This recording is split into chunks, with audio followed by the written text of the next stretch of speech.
People, welcome to the League Talk Podcast. I'm your host, Youman. Joining me on this episode is former track and field superstar, Mr. Walter Davis. Walt, man, what's going on with you? Oh, man, nice to be on here, man. What's up with you? I'm just cooling it, bro. Hey, man, same here. You know, we know the last 5 months or so, we haven't been able to do a whole lot. So chilling has been the number one hobby during these quarantine times. So I can definitely feel what you're saying and picking up what you're putting out when it comes to chilling, man. It's been a while, bro. It's been a while. Probably close to about 12 years or so since I last saw you back in Indianapolis. You was at a meet. I was in AAA with the Pirates. And you was at a meet out in Indy, man. So it's probably been about that long, if not close to that. So what's been going on with you, man? You settled back. Where you at? You in Houston? Where you at? Yeah, man. I'm in Houston now, man. Shoot, I left that track stuff alone about 8 years ago, man. So, yeah. So I done switched up, man. I'm in the oil and gas industry now. So that's what's up. Them branched off and started the second career. I'm sure you got a family, raising a fam. You know, doing some grown man stuff. We ain't doing the kid stuff no more with the sports and everything like that. So, you know, we've had to become men. I retired back in 2017, so it's only been about 3.5 years for me since I really shut it down. But, man, let's talk about you. You know, we're from the same area. You know, I'm from North Iberia. You were born in Lafayette. You went to Beauchamp High School, which was in Sunset, right? Talk about those early years, man, with you being an athlete. You know, we all know track and field was your thing, but you played multiple sports. But talk about how you got started in sports, especially track, growing up in the Lafayette area, Sunset. Well, man, growing up, man, I like basketball, man. Like, so like just seeing my uncles and my dad, and man, like growing up, going to seeing my high school basketball games, watching my uncle them play, and then watching my dad play like semi-pro basketball. Like, man, it just kept growing on me, man. And I just like playing. We'll wake up in the morning, go play basketball, come back in the house, eat lunch, chill for a little bit, then we back at basketball, man. And I just taken a liking into basketball. And then, man, I don't know, I think I was in like the 8th grade, something like that, man. And my cousin from Karen Crow, man, he had a track meet. He was like, man, I had a track meet like a couple of days ago, and he was telling me he triple jumped. I didn't know what it was. Yeah. And he just was showing me out. We just was in the yard, and he just was showing me how it go, man. And then I tried it. I tried it like my eighth grade year, man. I tried it. I was all right, man. And then my dad was like, man, you know I was a triple jump state champion over there. It's like, man, get out of here. He was like, yeah, I was. And then I went to the high school, man, and they had like all his accolades, like, in the gym over there. I was like, oh, he for real. Yeah. He for real. So then, man, and then when I got to high school, man, I went out my freshman year. My coach, he put me in like, we had 400-meter workouts. I was like, nah. That ain't it. I was like, I didn't come here for no 400-meter workouts. So I didn't go back out till my junior year, man. Yeah, I ain't go back out till my junior year. And then it just took off from there, man. That's crazy, man. You saved them legs, but you talk about, and we're going to get into the basketball thing here in a minute, but you talk about the love for basketball, how you started playing ball just in the street with your friends, whoever around the neighborhood. And that's how I think our generation, that's kind of how we came up with sports. And that's how we started with sports, was the sandlot circuit, if you should call it that, just going out there in the neighborhood and doing what we do. and you took a liking to it. You know, your pops and your uncles played ball and they were good. And then here it is, middle school, you know, you take a somewhat of a liking to track because one of your cousins had went to a meet, showed you what he was doing when it came to the triple jump. You tried it, did it for a little while, went to high school. It's like, I'm not with this running stuff. I'm jumping, but I ain't running. So, you know what I'm saying? You shut it down. And then your junior year, especially after knowing that your pops, which it was in your bloodline, the basketball and the track was in your bloodline, little did you know at the time, but your pop said he did his thing on the track circuit in high school, state champ, all these accolades and stuff like things like that. But it wasn't until your junior year that you really say, man, let me take a serious look at this and see what I can do. Talk about that, man. Talk about well, before you talk about that junior year, before you went on the track field, was the first time I got to know who Walter Davis was. Didn't really know you. We playing, you know, and I'm going to tell everybody this story because you never let us live this down. Probably up until this day, I'm sure you would have brought it up anyway. But we playing Beauchamp, bro. Beauchamp High School out of Sunset. First game of the season. I'm a senior. We got a senior Latin team, the starting five, all seniors. You know, we tip off. This little dude about 6'2", catch the tip. Boom. No. Right off the tip. No. So this right off the tip and yammed on us, man. Everybody that you was like, what? This what happened. Y'all got the tip ball, man. Y'all got the tip ball and y'all scored. Like y'all scored or whatever, man. And then y'all like to press. Y'all like to press out the gate. So y'all pressed us out the gate, man. And we ran. I forgot what play it was we ran. Shit, I just went straight up the middle, man. And I don't know how I split those two guys, man, till today, man. I don't know how I split, like they sandwiched me. I was like, hey, that was crazy, man. It was crazy because, I mean, like you said, we scored. It was basically right. I'm talking about the first 30 seconds of the game. When I say right off the tip, you know, we scored, like you said, we like to press. And then nobody knew. But the fact that now we know you're a triple jumper and all of that, we know you guys got them bunnies. Yeah. Not knowing that's what you did, you took off on us, man. And that moment, I'll never forget something like that because it came as a surprise. You know, when you get, like I know in basketball, you get somebody just like you got us. Our home crowd was excited for you. You know what I'm saying?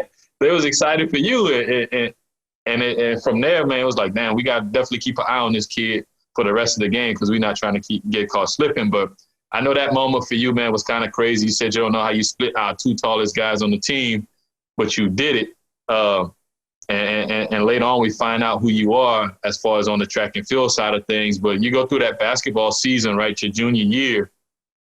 What made you decide to go back out for track after that? Because I know you had a successful basketball season. Y'all had a damn good team at Beauchamp that year. So what made you go out there to the track again after that season in 97? Man, the track coach talked to me again. I guess he started seeing the way I was jumping in the gym or whatever. So he was like, man, come out. And it was this one other guy's last year. He was a triple jumper, and he had went to state the year before, Kendrick Boxing. And he had went to state before, like the year before. So I was like, man, I know I can out jump him, right? So I know if I can out jump him, I can win state. I'm thinking if I go to state and win, I get a ring. You know, yeah. I want a ring. that patch on that Letterman. Yeah. I was like, man, shoot. So I went out, man, and first couple meets, man, it was slow for me. Like, cause I'm running down, I'm thinking like, okay, hop, then you step, then you jump. So I'm thinking about it. Like, it took me about 3 meets, man, before I really got the hang of it. Matter of fact, I got it against, I started getting the hang of it, man, when in Opelousas against Marcus Thomas, man. That's crazy, man. Small world, huh? Yeah, man. So he came. They was at the meet in Opelousas, and Coach Winfrey was like, "That's the guy from New Iberia." Like Marcus was jumping like crazy. Yeah, he had them hops. I first saw him. Like we used to give him the ball in the gym to dunk, and he's damn near putting his elbow on the rim. You know, because he was in that track, man. Shout out Magoo, man. Shout out Magoo, one of the LSU greats too on the track too, man. Yeah, man. So Coach was like, "That's him, whatever." I was just trying not to lose, man. Yeah, I didn't like to lose, and then I just put it together that meet, man, and then after that, I just started getting a rhythm, and I just kept jumping further and further, like every meet. That's crazy, man. And for you to just step on that raw, I don't want to use the word raw, but like really what you were raw, because you had the jumping ability, but you didn't have the technique down. You didn't quite know what to do in order to maximize what you had. You had a guy that was ahead of you who was a senior that was really good in the triple jump. And that's the ceiling that you had to get to the person. But it wasn't until you saw Marcus Thomas Magoo at that one meet and your coach pointed him out. He's like, that's the guy right there. That's one of those guys in the state that's doing his thing in these events. I think that really forced you to focus and put in that work and concentrate on that craft to get the best out of yourself. So obviously he pushed you. Maybe he noticed, maybe he doesn't, but he kind of pushed you to be great when it came to the triple jump. Now speak on, you're finally getting the technique down, the rhythm down. You're able to get these good jumps and accomplish some things that junior year. Did those letters start coming in that summer, or was it until that? Did it happen that last year at Beauchamp? Well, the letters start coming that summer because like I said, I ended up going to state. I ended up winning state like my junior year. Damn. Yeah, I ended up winning state, man, and once I did that, that's when the letters started coming. And then, man, this coach, but it's crazy with my school, man. It's crazy, man. Like, for some reason, man, it's like they wouldn't like send people to college. We had some good athletes come from that area. I know. They didn't go. Maybe it was only like a couple of them that went somewhere. But like they wouldn't, like, I don't know what was the problem. Like, you know what I'm saying? Like, I'm like, all right, we got these kids here. Opelousas got these people. St. Thomas More got these people. The surrounding areas got people. And I'm like, my school hanging with these people, but they not going nowhere. And I'm like, I don't know, like, what the letters at? You know what I'm saying? Yeah. Like, ain't no way these guys not going to college. And then, man, like what I would do, man, I would go in the office, man. Like I go in the office in the morning, I go back later. I'm going to look for my letters in the office. I'm like, hey, I know I got something coming in. Like, where they at? They'll be like, come back later. All right, I'm coming back. Hey, where my letters at? Look, there they go. Even if they just, man, you know how schools just send you booklets.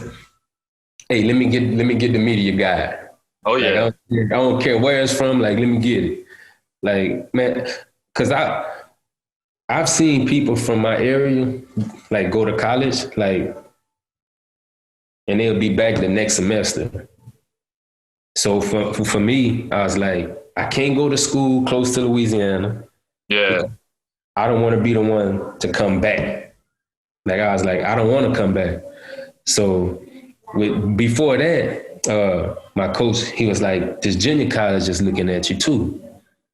And it was supposed to be, so Blinn was the big old track powerhouse back in the day, but they closed down. Like as far as like track was, they track was and all that. So it was a school in Kansas. Man, them guys came to my house one summer, man. Like the summer of my senior year, they came and it was two guys. They was getting ready to go to USA Nationals. Man, these dudes came with muscle shirts on and yoked up, right? Yeah. These dudes yoked up with the coach. I'm like, God damn, like who's these big dudes? And both of them now, man, one of them got 2 gold medals at the Olympics and one of them got like, I think Derek got a silver or something like that. I think Derek got like a silver or bronze. Talking about Derek Brew? Yeah. So he came to my house. It was Derek Brew and a guy named Bernard Williams. Like both of those guys came to my house that summer. And then I was like, I'm going to Barton. Oh, yeah. But if they going to USA's and they still in junior college, I'm like, that's where I'm going. Yeah.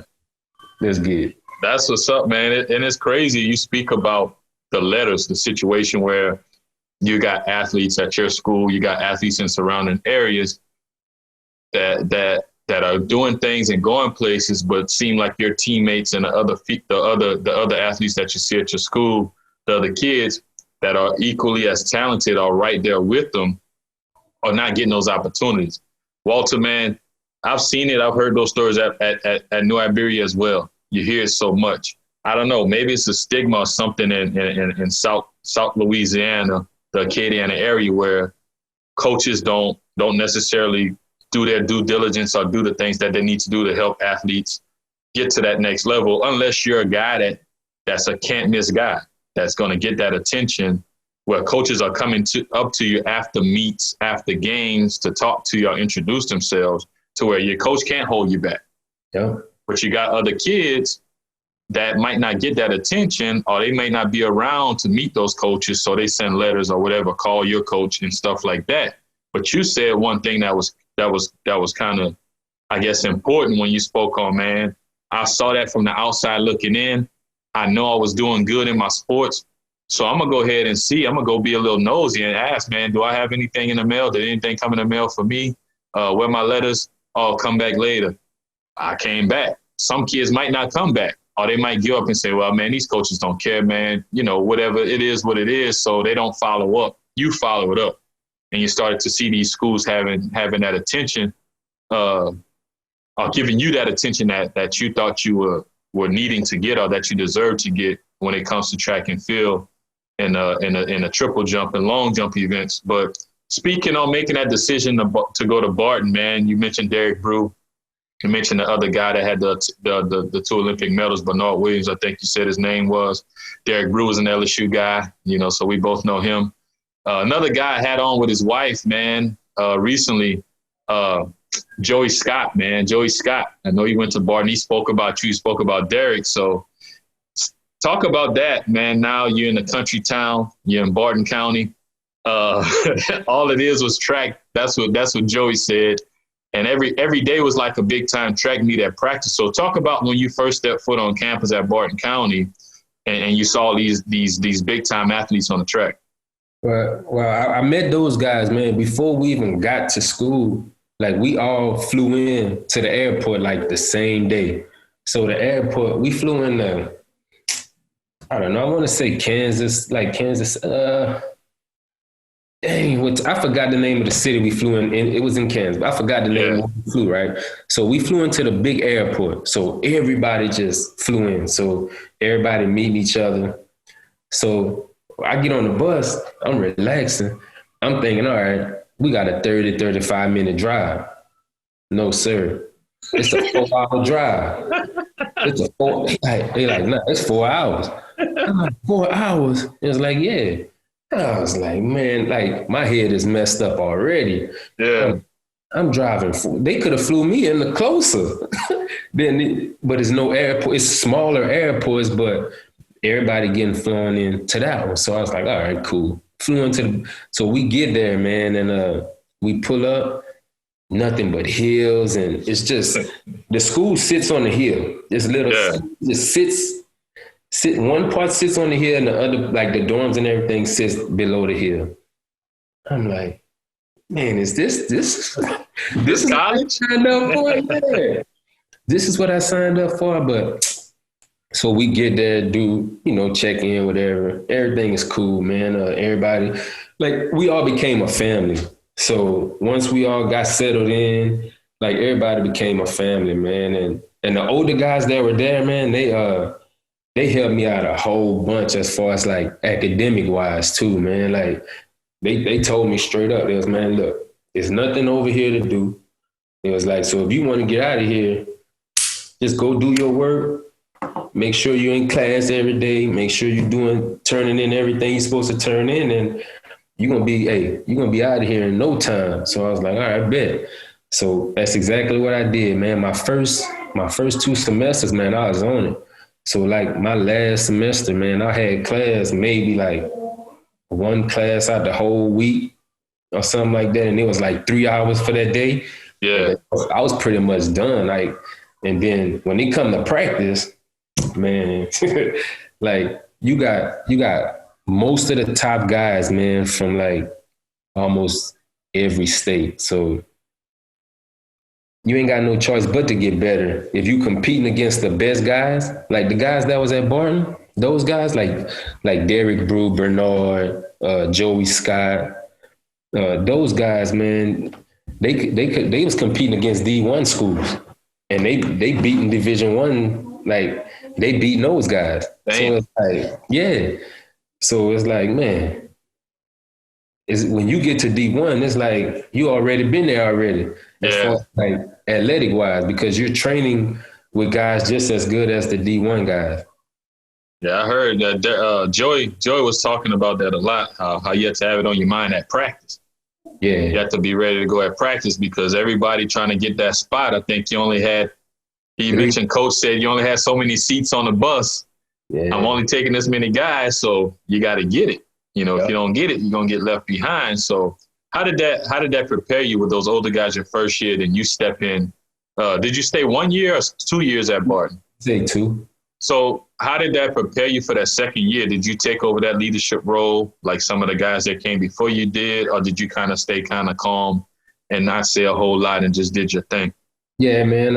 I took the leadership role because the older guys, like I hung with the older guys when I got there, just seeing how to do things as far as like college. And then they set you up, like they set me up with one of the older guys. It was like he was like my mentor or whatever. So like I just did like what he told me do, whatever, and then I did the same thing to some people when they came, like some freshmen when they came, like I Yeah, did the same thing to them. I just took them under my wing, like, look, this is what you got to do. This is what you got to do in order to get out of here.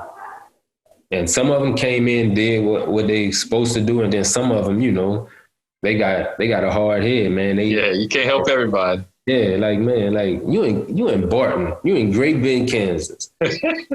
Like it's nothing to do in Great Bend, Kansas, man. Like if you can't, like one time, like man, one time it was Martin Luther King birthday, and like people wasn't going to class.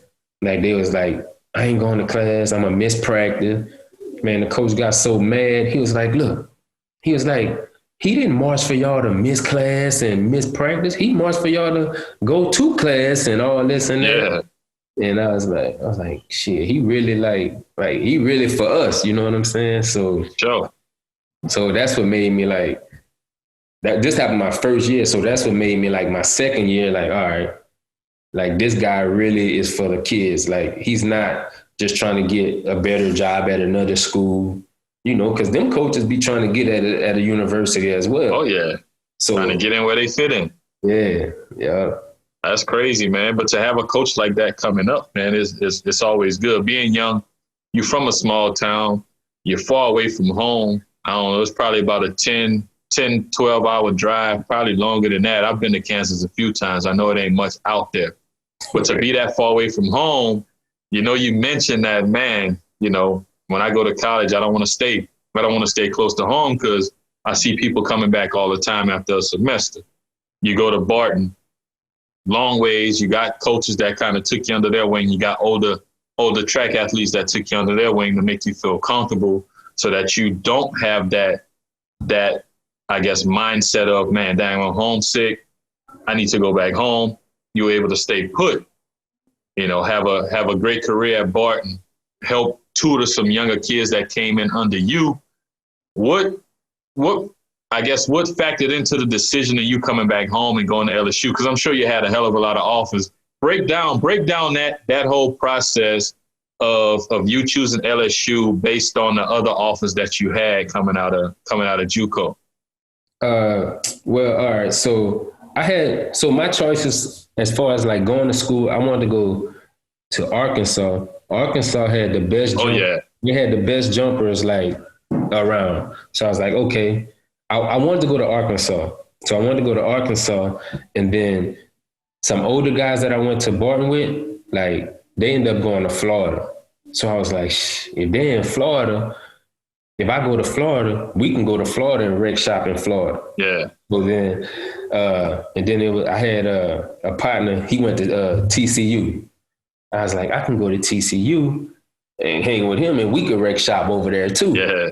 All right. So it was Florida, Arkansas, TCU, and then South Carolina. Like I was like, I can go to South Carolina, but I didn't know nobody from South Carolina. The only reason I I wanted to go to South Carolina because of the girls. Like South Carolina, they school was like known for the girls over there. Yeah. On the track team or just in general? The track team. And then LSU, I was like, I'm not going to LSU because it's too close to home. Close to home. I was like, it's too close to home. LSU is out of there. So I took all those visits. I took Arkansas visit, TCU, Florida, South Carolina, and my last visit, man, was LSU. I already know where you're going, but I'm gonna let you tell the story. That was my last visit, right? So, man, I get to Arkansas. I did all the visits. Arkansas, it was Arkansas and then the LSU visit. So I get to Arkansas and the coach is like, man, he was like, look, he was like, I want you, but I don't need you. He was like, you either come here or I'm gonna find somebody to beat you.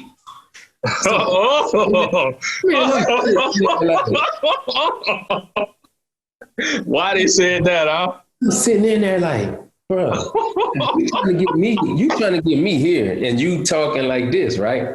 I was like, all right, cool. So after he said that, like as he talking, like I don't hear nothing else that he's saying. Like if somebody was to sit me down and ask me like what he said, like after he told me those words, yeah, like, I couldn't tell him because I tuned him out after that, man. I was like, no way, man. Like, no way. So I took my visit to LSU, hooked up with Marcus. Marcus was my host. Yeah. We hooked up, man. He was like, and then I found out Nationals was gonna be at LSU my senior year. So I'm like, Nationals gonna be at LSU my senior year.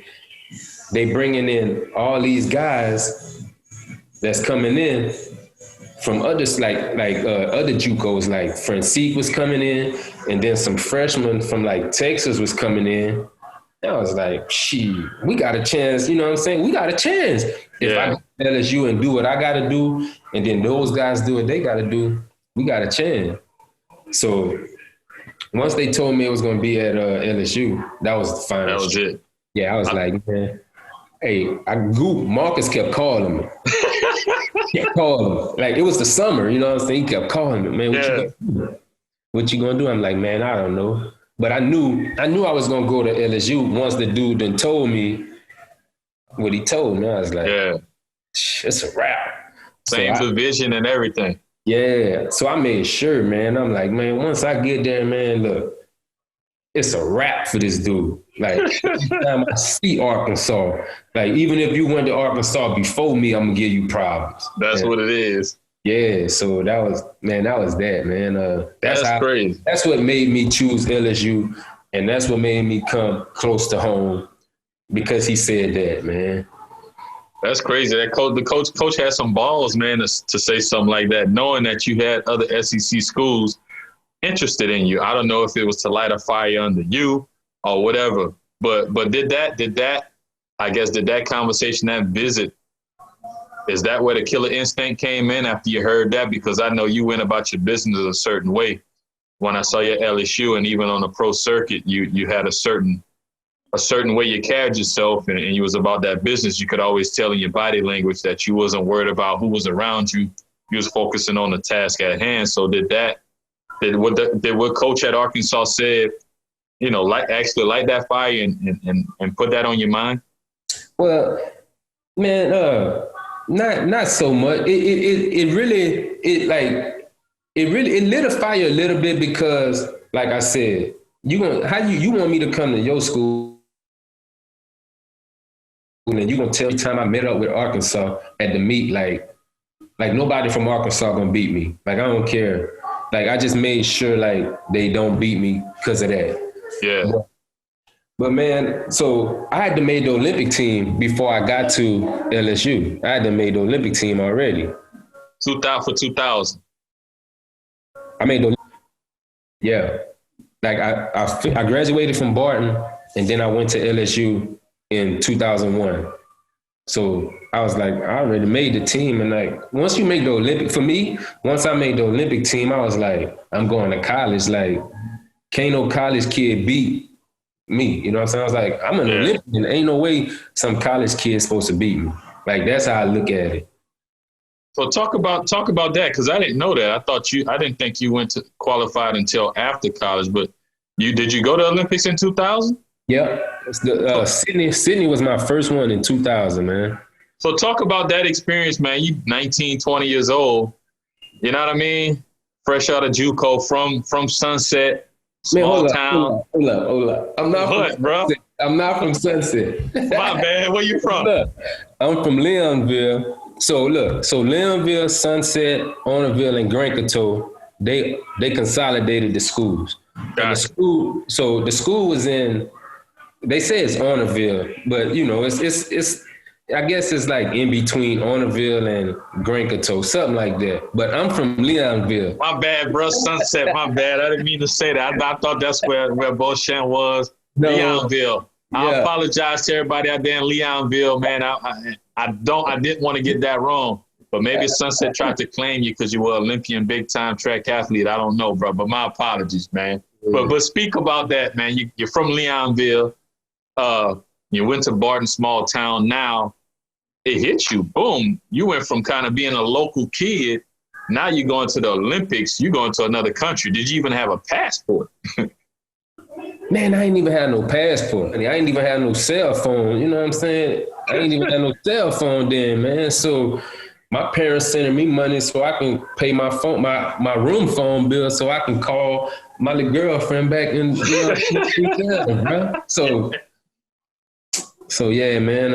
So with that, so boom, I make the team, and I gotta get a passport. So this like my 4th time flying ever, and then now I'm flying 12 hours across the world. Yeah.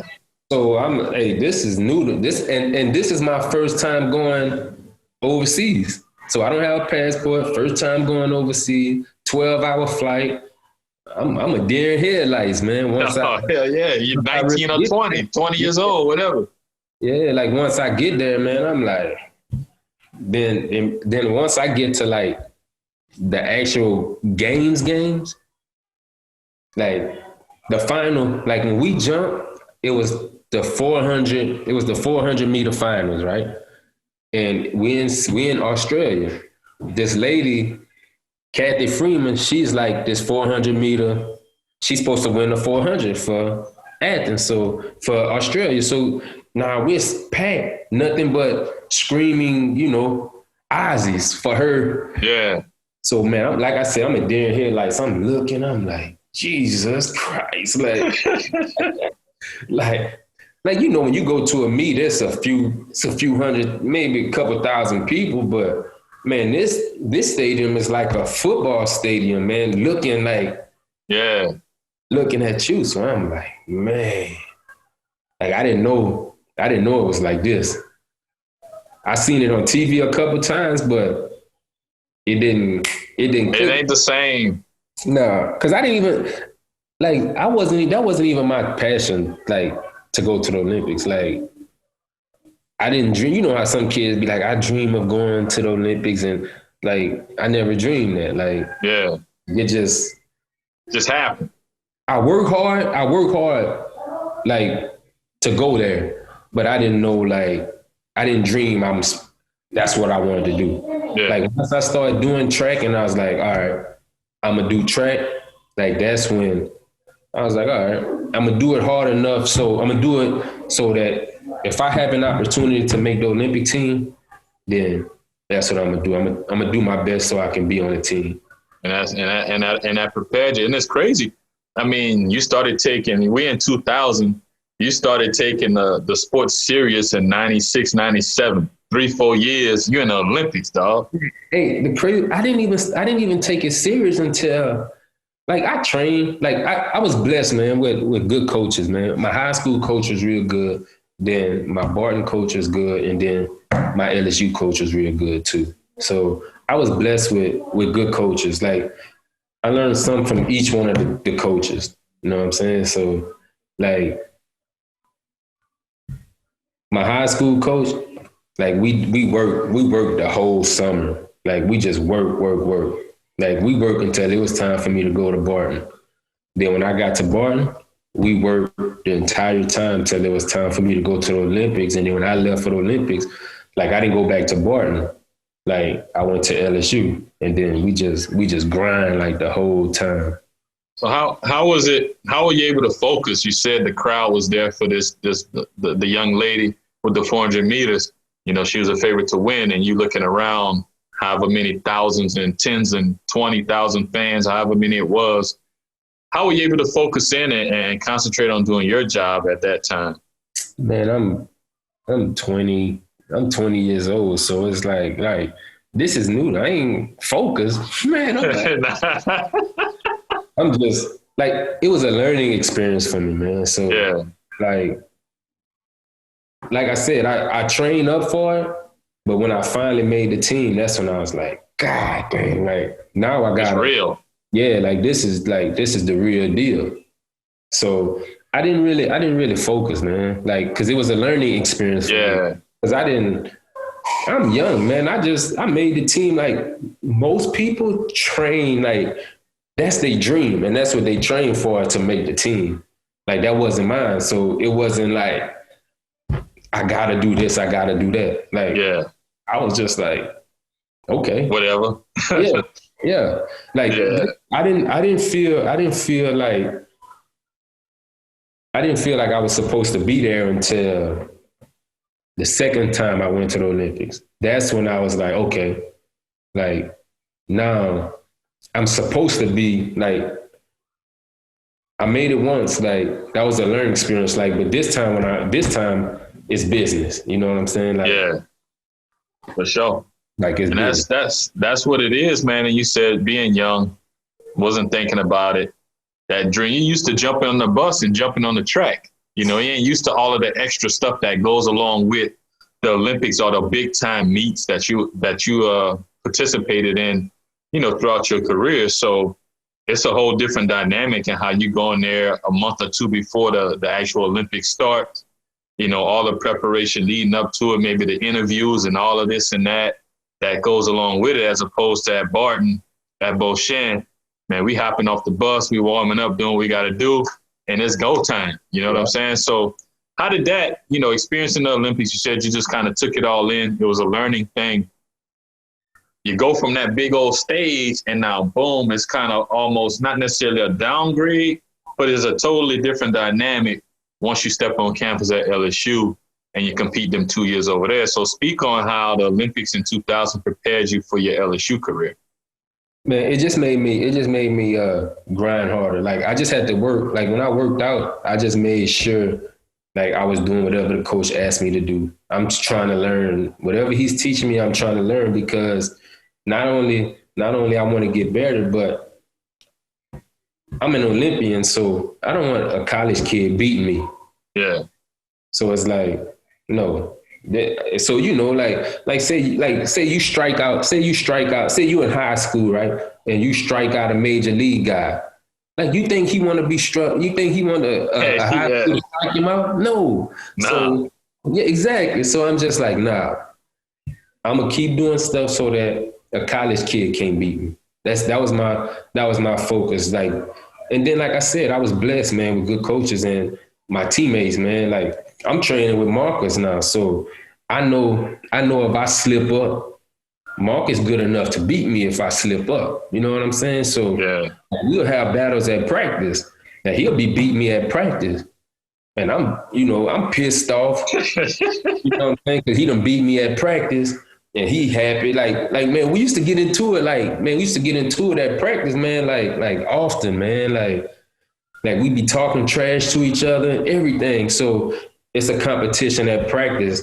So when we get to the meet, we clash up again. And from the training that I had before at practice and then going against Marcus, when we get to the meet, shit, hey, let's go. Lights on. Huh? Oh, yeah. Let's get it. Yeah. You know, Magoo likes to talk big shit, too. So I already know what it was. And he liked to jump and all of that, get into it with you and try to be all in your grill with it, man. And it's crazy to have somebody like that, you know, like I said, you saw him in high school. You know, he was your host when you came on a visit. Now it's your teammates, y'all side by side, wrecking shop, like you said, in the SEC and nationally, to have that guy there. And I know you had a few other guys that came later on. Moffitt came. Was he still there? I mean, were you still there when Moffitt came? Nah, I was gone. Okay. Gone. Okay. And I know it was maybe another one or two guys that came while you were still there, but to have that person to push you in practice and you pushed him too, y'all made each other better. Those meets, it was a lot easier to go out there and compete and concentrate on doing your job. So, man, you have those. And I never understood this. Maybe you can explain it to me when we talk in track and field. And obviously, I started paying attention to track and field when I went to LSU for the reasons you wanted to go to South Carolina. So, yeah.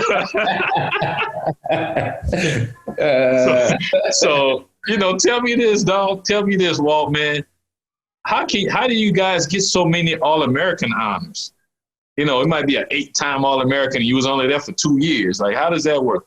So, because when you go to like nationals and like if you go to nationals, which every event you compete in, if you're in the top 8, you're an All-American. Okay.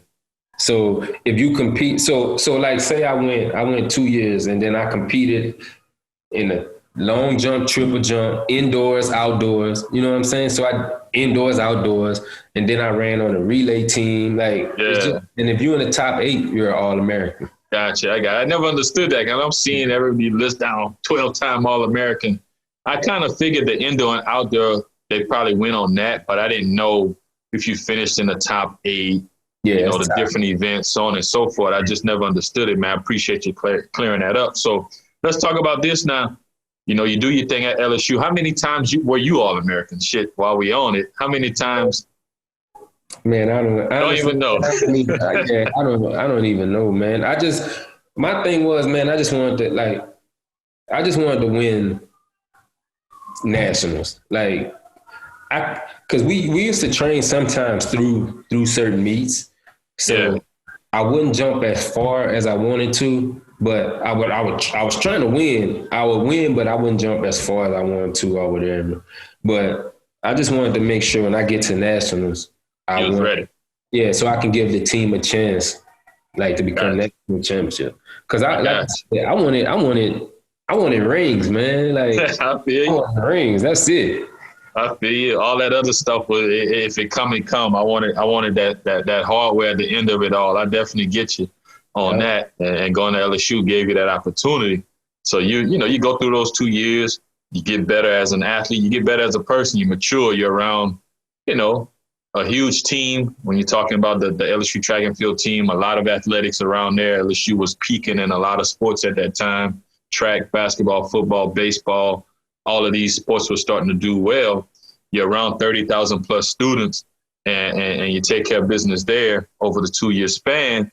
And then you jump on the pro circuit. Talk about that opportunity. Did you hire an agent right away? Did you already have an agent? Were you sponsored already? Talk about that process of getting onto the pro circuit after being at LSU. Well, once you finish with school, your eligibility's up. Then you can sign with an agent. You can't do that once you're in school. If you're still in school, you can't. So once, like, my last meet was like nationals or whatever, and soon after nationals was over, I met with an agent right then and there, and he was an LSU alum, so I was cool with that. And he ran track for LSU back in the day, and then so I got with him, man. He had the team he had was cool, man. He had like Marion Jones and Tim Montgomery, Angelo Taylor, like all of them. So when I got on the circuit, like that's who I'm traveling with. So now I'm seeing how they conduct themselves, you know what I'm saying, through interviews, through like certain like interaction with the kids and, like stuff like that. So real professional, learning the professional side of things. Yeah. So I was with them, man. And like everybody probably had different sponsors, like, but I was with Nike. Like once I got out, like I ended up signing with Nike. And then, I don't know, like, as you know, I meet you somewhere in Europe or something?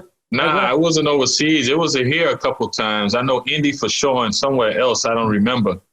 But it was in the States for sure. I don't think we ran into each other overseas. All right. Yeah. So it's like, so track and field is in Europe, man. It's like basketball is, or football is, baseball in the States. Like it's big. It's big over in Europe. So like that was an adjustment. Like, walking out the hotel. There's people outside of the hotel with your picture. Davies, can I get an autograph? Like, I'm like, let me get one of them. Like, Yeah. where you get this from? You know what I'm saying? Like, let me get one. So they, okay. So you sign it for them, and then they give you one, and like, A I'm like, superstar status right away, right? You right on that. You superstar, bro. man, I was surprised, man. That was a shock to me, man. Yeah, it's crazy. But you went basically to when you're thinking about track and field, that's pretty much the mecca. When you go to Europe, that's the mecca of track and field. When you really think about it, so you see how people appreciate the sport. Not that people don't appreciate it here in the States, but like you said, it's like basketball, or if you think about soccer, you think about Europe in soccer as well. You see how they appreciate the sport, and with your sport, track and field in general, you at LSU, like you said, you didn't think about all the other stuff. All you wanted to do was win. Most people probably followed you while you were at LSU. You never know. You know what I mean? Because they followed the sport so hard. The fact that you were an Olympian at 20 years old back in 2000, going to Sydney, those folks kind of were familiar with you and what you brought to the table when it comes to your events and stuff like that. But you spoke on, being with that particular agency and learning from some pros, how to conduct yourself, how to handle certain business, doing interviews, so on and so forth. Now you're hitting the ground running. Was it a big adjustment? Now that you're traveling overseas now, you got a lot of microphones and cameras in your face. You got the fans. You probably can't walk around freely as you want to. How big of an adjustment was that, after being at LSU and kind of being a kid? Now you got to kind of grow up fast because you're getting paid now, you know what I'm saying? And you got sponsorship. So talk about that adjustment. Yeah, man. Like now this is a business now. Like, cause if you in college, like if you go to the meets and you don't do as well, like, you're like, all right, maybe like your coach he gonna be upset, but now like, man, you go do like, this is your livelihood now. Yeah. Like this is what pays the bill. Like, cause you got bills now. So this is what pays the bills. If you don't go out there and compete, guess what? If you don't do your best, they're gonna take your contract away from you. If they don't take your contract, they're gonna reduce you. Now you gotta work a 9 to 5 and you gotta go and do track. Like that's tough. Yeah. I'm trying to work a 9 to 5, but man, it was the adjustment was a little tough. It was a little tough because in college you jumping once a week.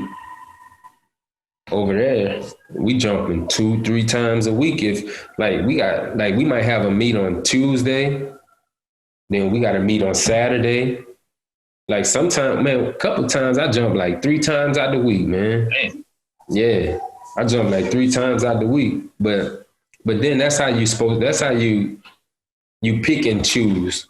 Like how many jumps you gonna take, stuff like that. Like I go to some meets, man, I take 1 jump because I'm not gonna kill myself and I got a big meet coming up on Saturday. Whereas, you know what I'm saying, $15,000, $20,000 for that 1 meet.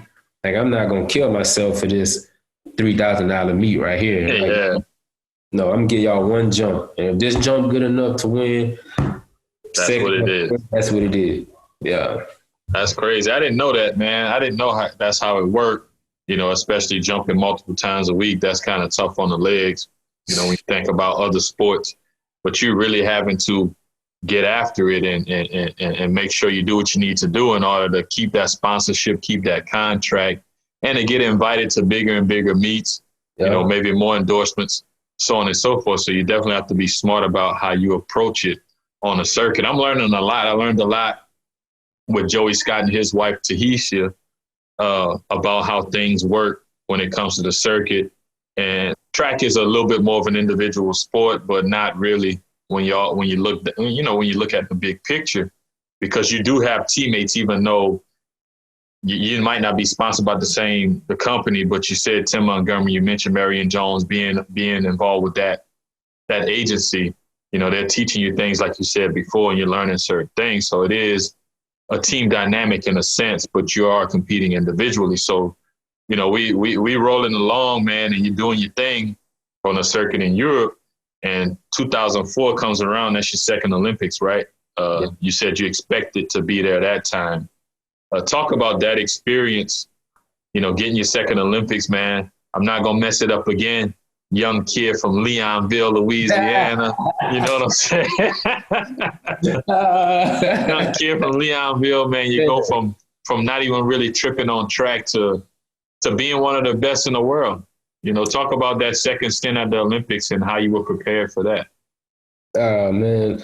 So going into fall training, man, like I had a real good fall training that like leading up to 2004.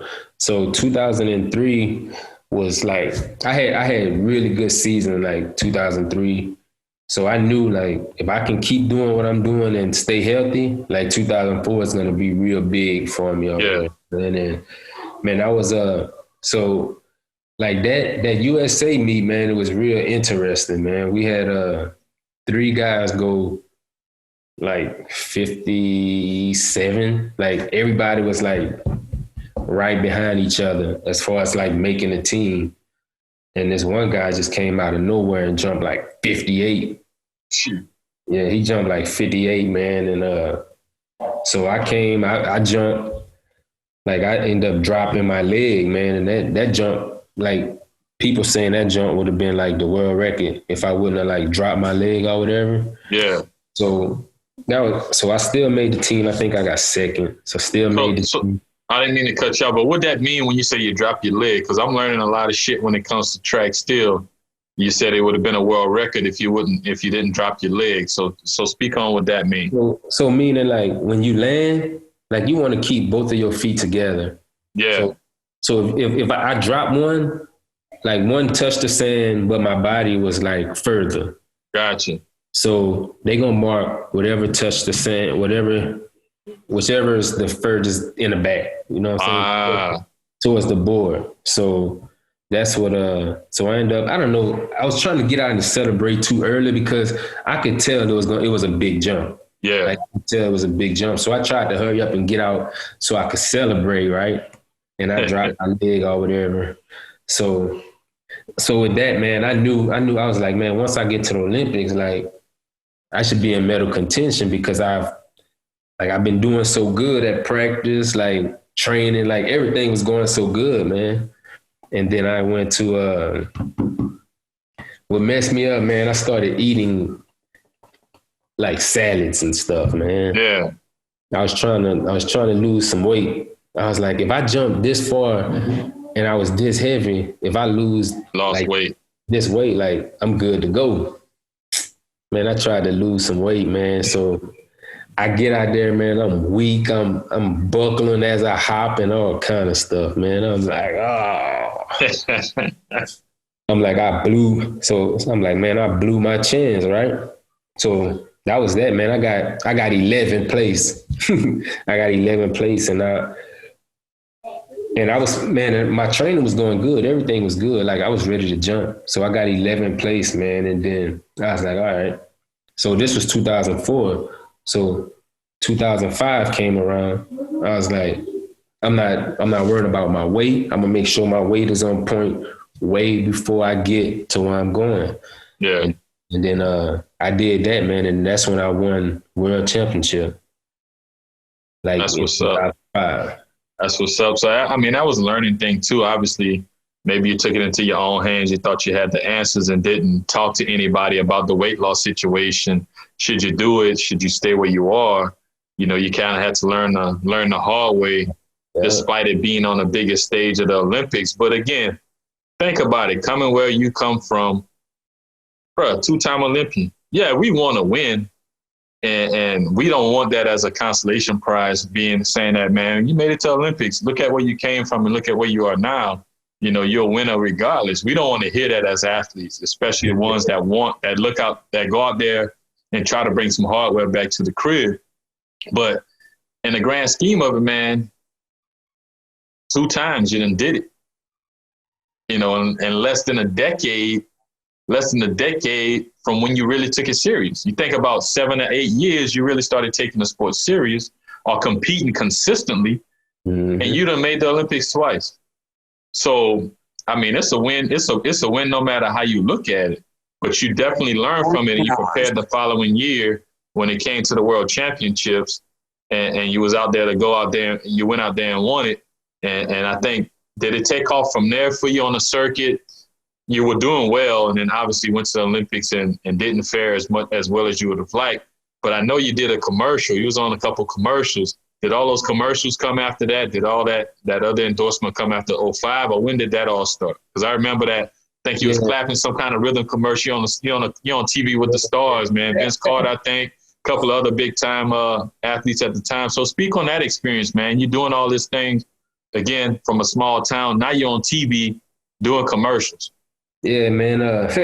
That's crazy. Like it started. That started after that 05. That's when it started, man. It's like, man, I didn't know, like, like that wasn't my plan to be doing, you know what I'm saying, commercials and this and that. I'm just trying to jump. Like, that's sure, I feel you. Jump and get this. But then that's when I don't know, man, my agent just called me one day, man, and was like, hey, they got this commercial for you, whatever you want to do it. Like, huh? Yeah, what you mean? Of course I want to do it. Yeah. I'm about to be on TV doing the Super Bowl. Yeah, I want to do it. You know how many people gonna see me on this thing? Yeah. Yeah, man. So yeah, I did that, man. But I feel it could have been more. Like, but track and field don't, like, back then they didn't let you do certain, like say for example, you couldn't have certain stuff on your uniform. Like you couldn't have like all these different sponsors on your uniform and stuff like that. Like now you can pretty much do it now, but they be wanting like a cut. Yeah, of course. Cut. Like, no, like what you did to get a cut of this? Like, no. Like now they able to do it some kind of way, but before they wanted to have, you had to be sponsored with, USATF had to be sponsored with them and all kind of stuff. Yeah, a lot of guidelines. Yeah, like what you need to be in this for? You not jumping or running? Yeah. But y'all want to cut of this. Y'all getting money from somewhere else. Y'all ain't giving us no money. So exactly. Plus you got to raise money to go to the Olympics. If you want to go to the Olympics, you got to raise your own money. Yeah. That's wild, man. They give it to you, but they find a way to take it away from you. You know what I'm saying? Yeah. That's crazy, man. But how much fun was that though, brother, to be on that commercial, to be filming? I don't know if they attach things to you, but you know what I'm saying? Like the spotlight's on you, not like it wasn't on the track, you know, when you're hopping and jumping into the pit. But like you said, it's Super Bowl weekend. You on a commercial, everybody can see you. Yeah. What was that? Tell me about that, man. Just, you got your own little chair. You got your chair with your name on it and all of that. But the thing is, it's better seeing the finished product, because you know with commercials and all that, man, it's work. Like, yeah, I keep doing this thing over and over again so they can get the right whatever. You know what I'm saying? Like, we need the right angle. We need you to do this, do that. So it was some work now. Yeah. I rather the finished product and the check. Like, for sure. Yeah. Like, but you know, man, like, I had my own chair. You know, I'm chilling in my own trailer and everything. Snacks. Living the life. Yeah, I'm Hollywood.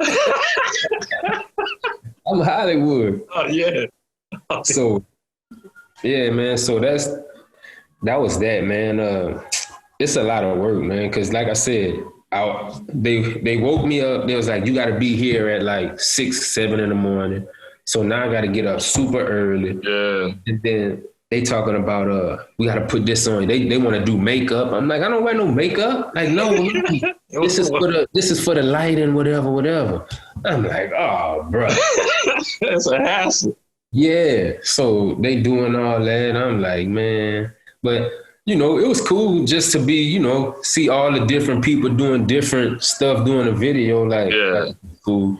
It's just work. It's just work. Yeah, I've heard, I haven't experienced it to that extent, but like you said, the 6 a.m. wake up calls, you got to be here at a particular time. Yeah. You're thinking, man, I'm in this commercial. I can choose my own hours when I'm a film, but that ain't what it is. You got to pretty much fall in where they want you to fall in. But, you have fun with that. Obviously, like you said, you like the finished product, to see it on TV on a big screen and to get that check signed off. You know what I'm saying? Going into another year on the circuit. What type of love you was getting from the crib? Now everybody seeing you on TV. Was your phone blowing up? Because I know you got a cell phone now. It wasn't like that first Olympics. You got your phone. You might even have two. So, what was that like? Hearing it from the hometown and folks that knew you growing up, man, and now see you on TV doing your thing on the track, but more importantly on commercials. How did the fam take that?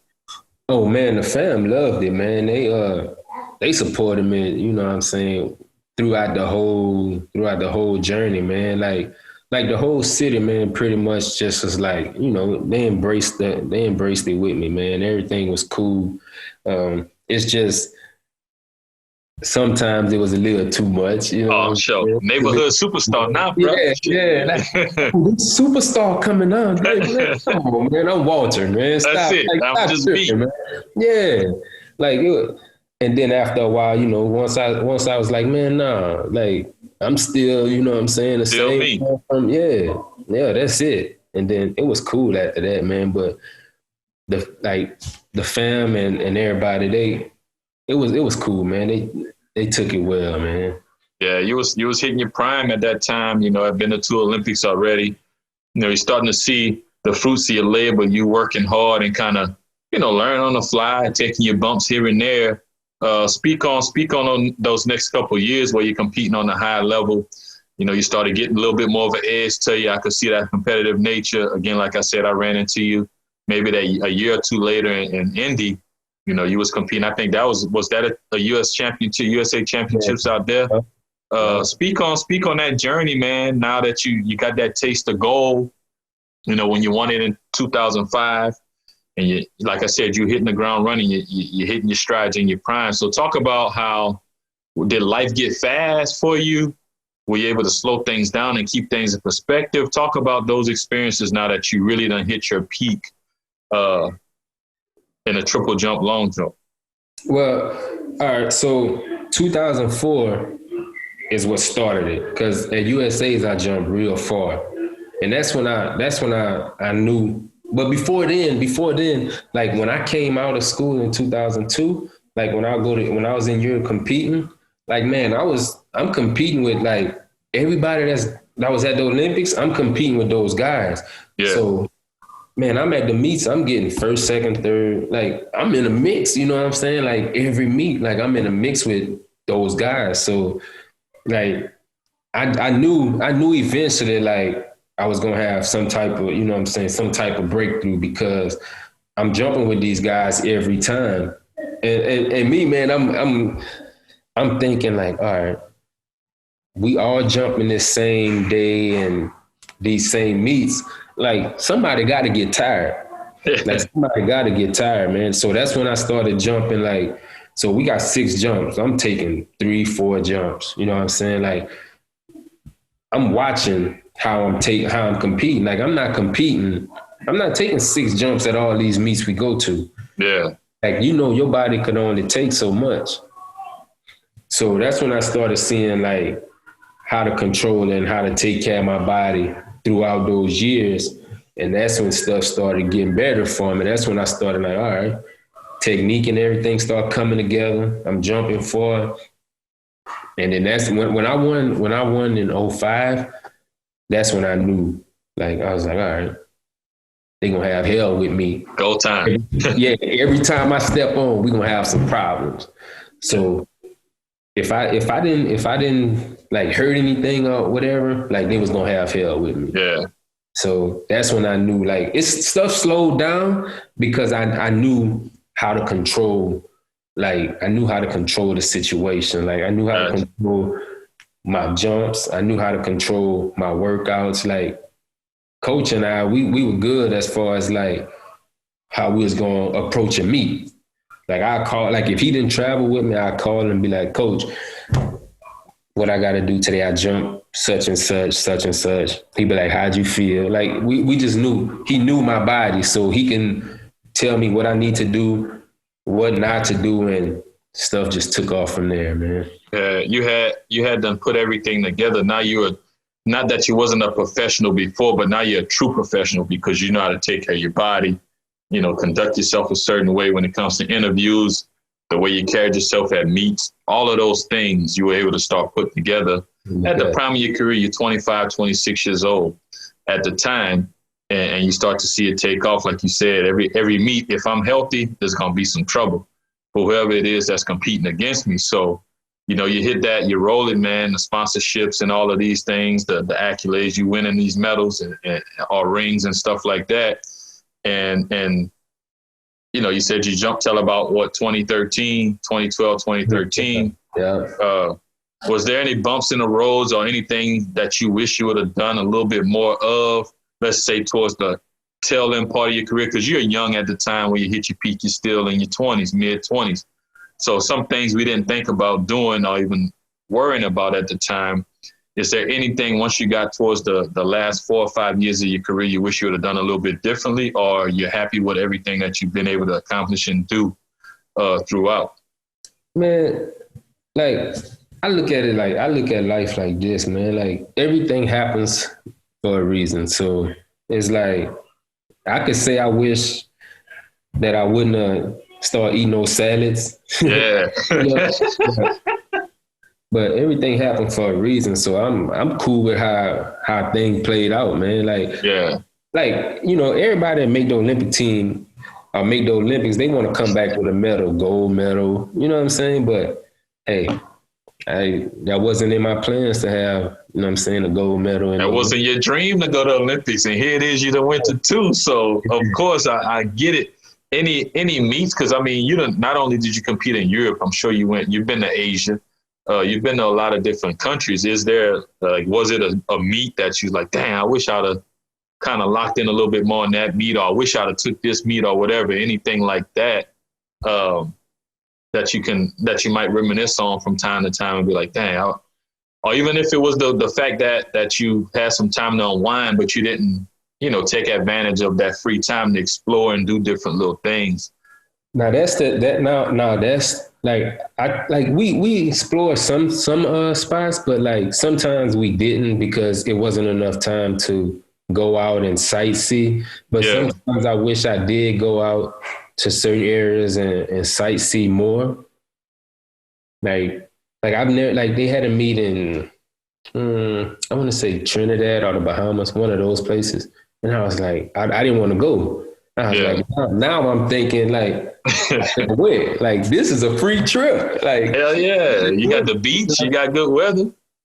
Like before, like, so it was a meet in Brazil when I first came out. It was meets in Brazil, and I didn't go to it.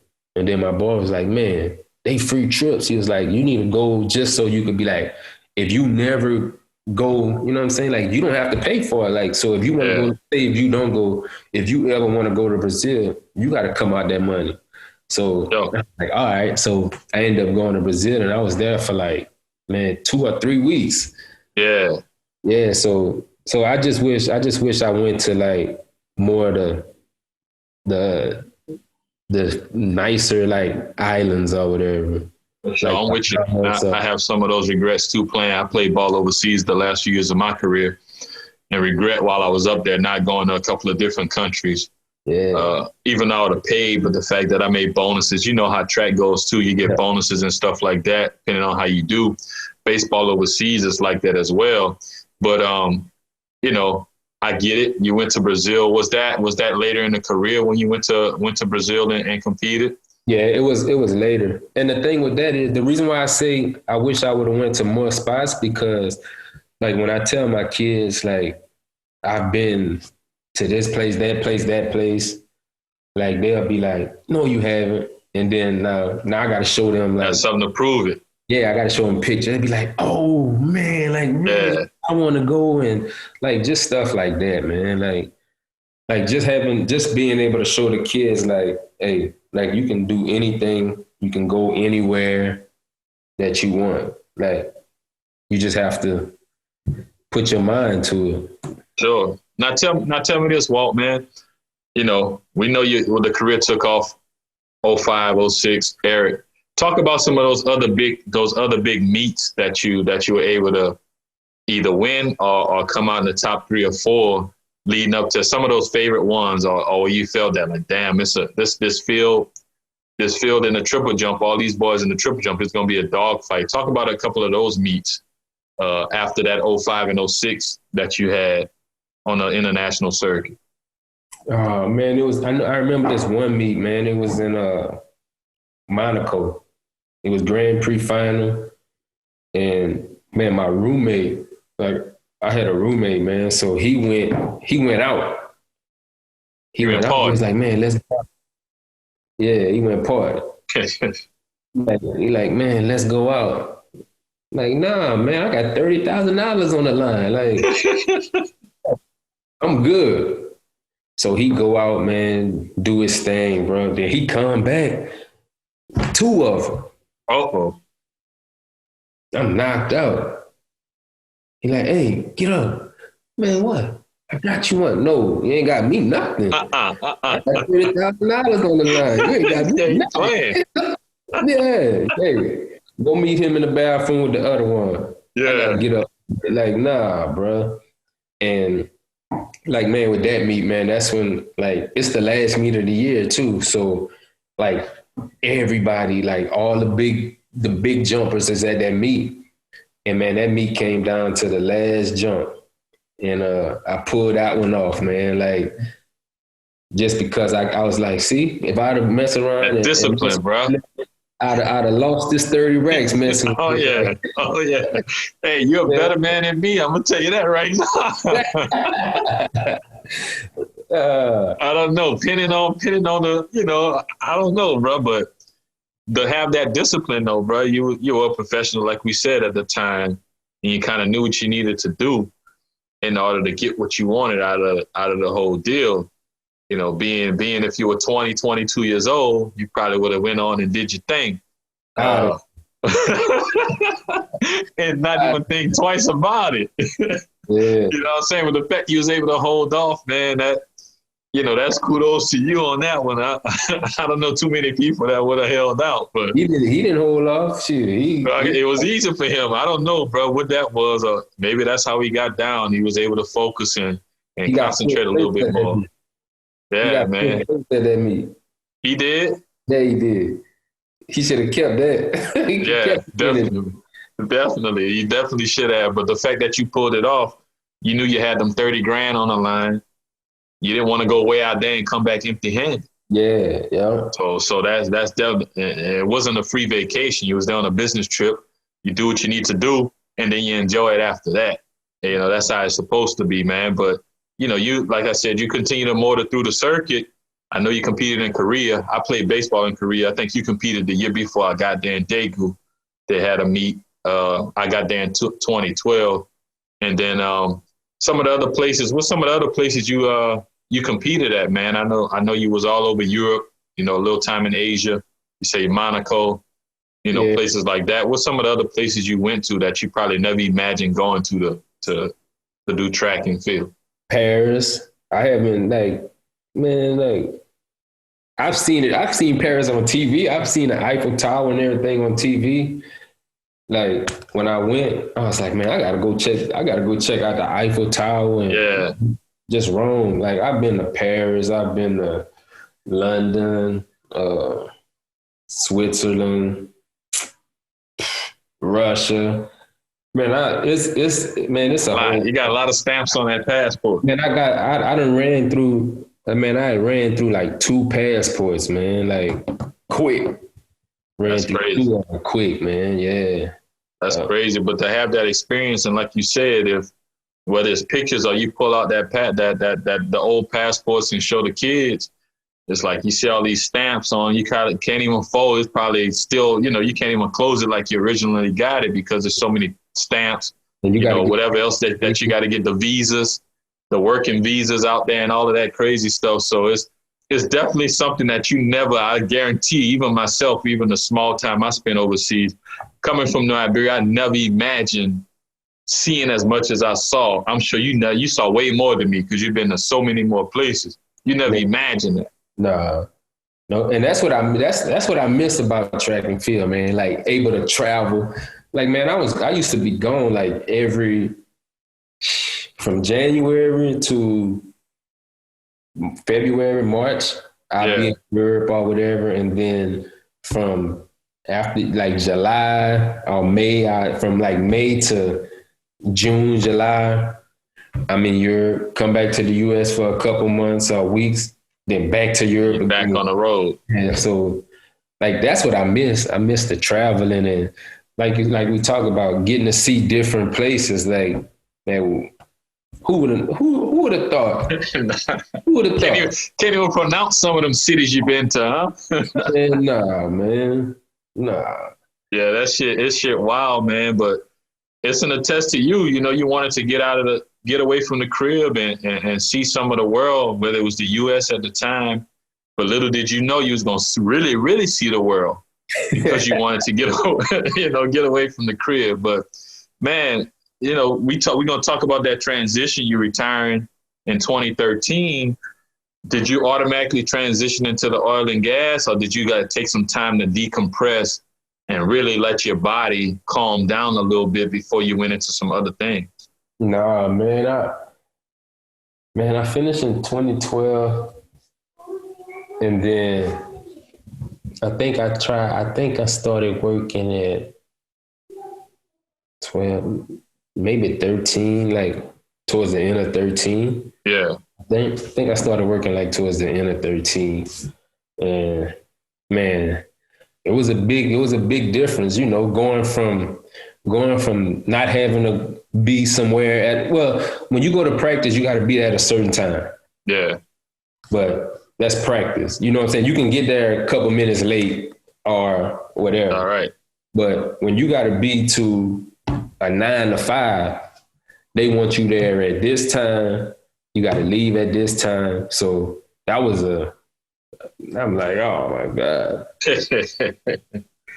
Yeah, man. I should jump one more year. I feel you. You know, I'm starting to feel it too. I'm kind of doing some stuff on my own, but just the dynamic of something that you've been doing for at that time, you're looking at from high school, your junior in high school until 2012, you're looking at about 16 years, 15 years, where you know what you're doing every year at a certain time. Even in the off season, that's what's on your mind because you're trying to get better for the following year. You know, but now it's like everything is slowed down. You know, you wake up at a certain time. It's even though you're on a schedule as an athlete, you're really on a structured schedule when you're working. It's like chop, chop, chop, chop, chop. And to venture out, it's hard to venture out and kind of freestyle and do things because of the structure. So I get that adjustment. But the fact that you were able to make adjustments throughout your whole career, you know, you look at it now 6, 7, 8 years later, it's a little bit easier than it was when you first jumped in. But being an athlete and knowing that you had to adjust and you know how to adjust has helped with that. You know, if you didn't know those things and you didn't have that background, it probably would be tough, or you'd probably be doing something else. You probably wouldn't be doing what you're doing right now. So, man, I know we got a few more minutes, and before I let you go, there's going to be a few questions I ask you, but prior to starting that, you know, have you mentored any track athletes or any athletes in general since you've been done, or even towards the later part of your career? Man, right now, man, I'm working with this guy right now, this triple jumper. I'm working with him right now. Matter of fact, we start fall training in tomorrow. Gotcha. Tomorrow. Like, so you're still around the sport? Yeah, I've been working with him for a while, man.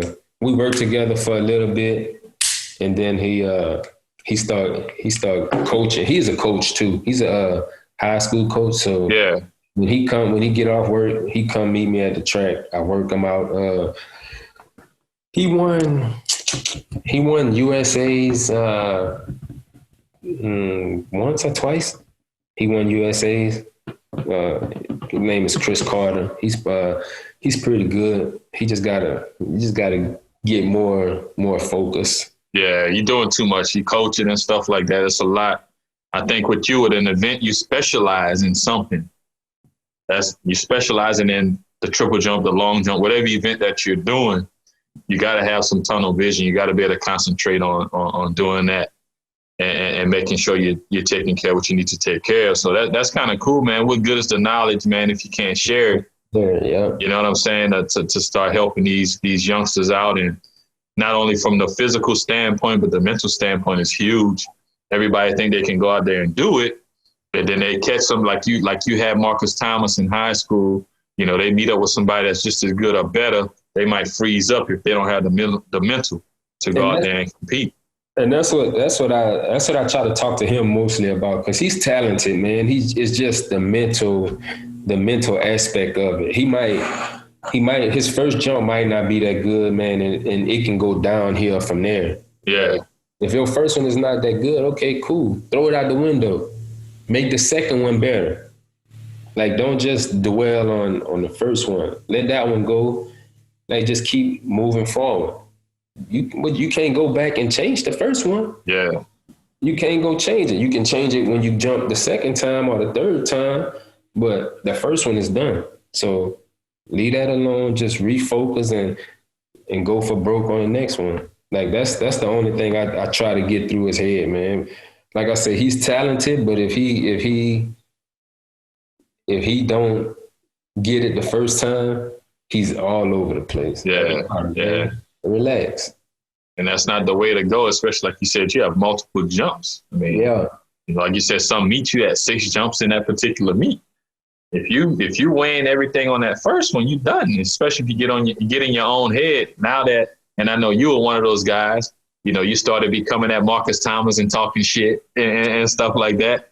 Just imagine somebody like you see that guy, you know, putting everything into that one jump. He doesn't get what he wants. Now he's in his own head. Guess what you're going to do? You're going to get in his head even more too. Shit, not the game. I'm talking. You know what I'm saying? Now he's done. Yeah. So to definitely work on that mental side is huge, man. So again, man, I appreciate you coming on. Before I let you go though, like I said, we got a few questions, you know, some quick questions, short answers. Try to knock them out as quickly as possible. And I'll let you go back to being a family man and stuff like that. But the first question I got for you, man, what's your favorite city? Your favorite city to compete? Monaco. Man, Joey said that too. I need to go to Monaco and find out why. Yeah. Joey said the same thing. So you saw the 50 Cent video. The one window shop, I think it was, when him and shop or whatever that is. Was it?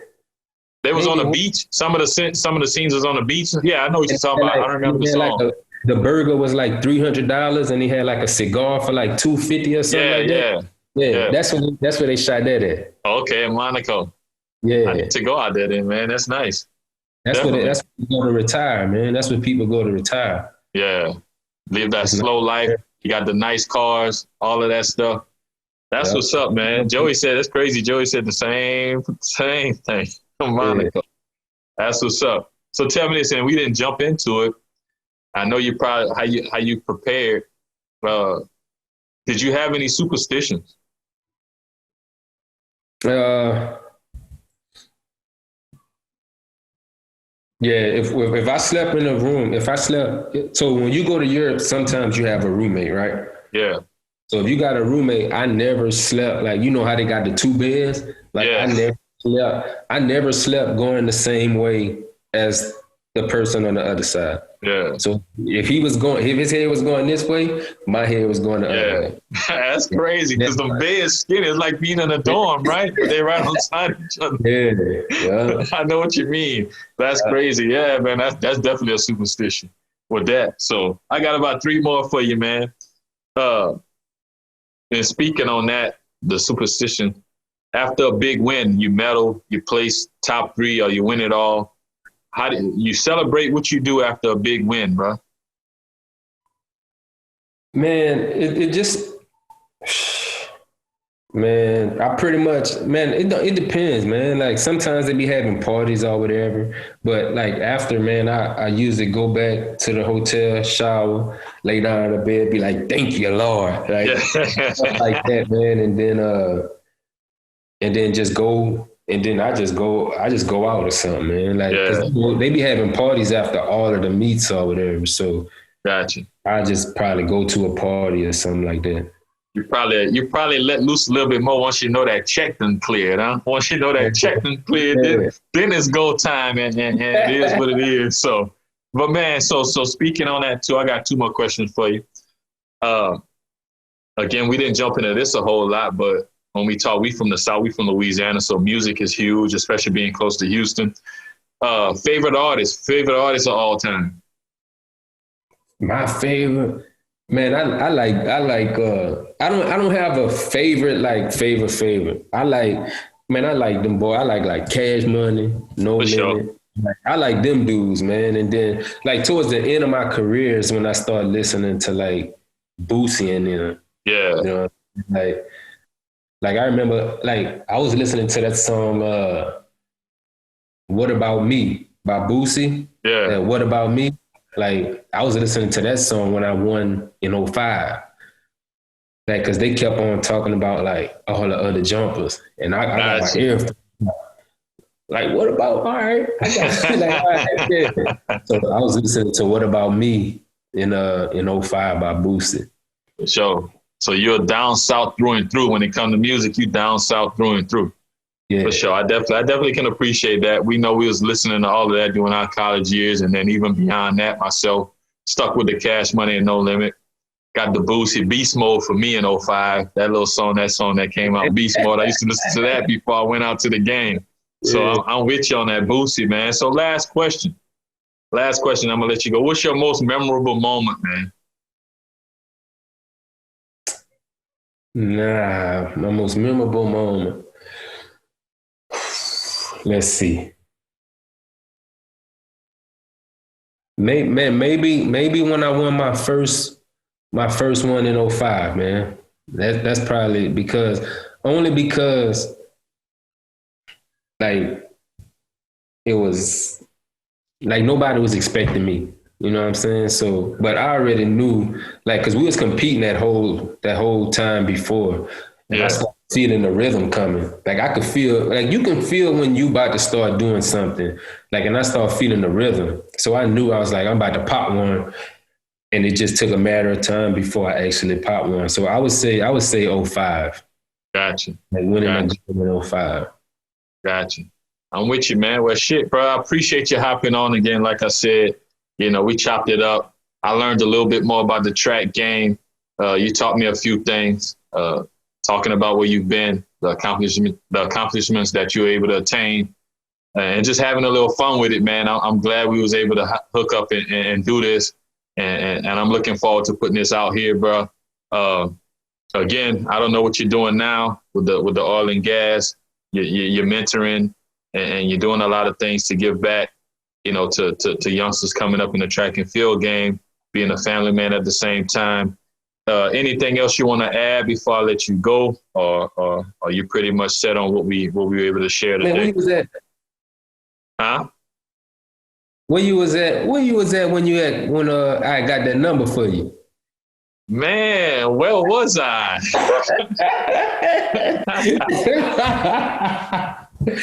Man, where was I? I don't know. I know I was with Pittsburgh, but where were we? Okay. You got me thinking about this, man. It's gonna haunt me now. When I get it, I'm gonna have to hit you up on a text. I don't remember where I was, man. That's crazy. You remember that, like I remember the dunk and all of that stuff. But shit, man. I'm gonna let you go, bro.